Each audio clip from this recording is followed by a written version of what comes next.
Itong rice water o hugas bigas pala ay pwede pala natin itong gawing facial toner.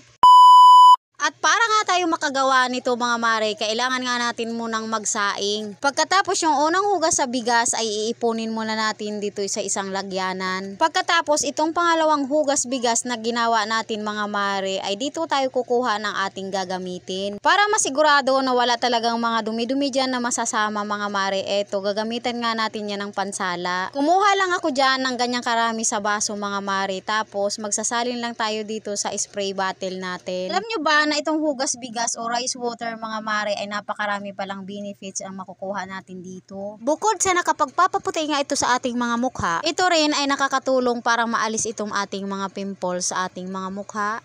Hello guys, ito yung una nating hinugas na bigas. Huwag natin itatapon yun dahil mapapakinabangan natin yun. Ito muna yung ating gagawin natin yung panghilamos. Hilamos muna ako ng tubig.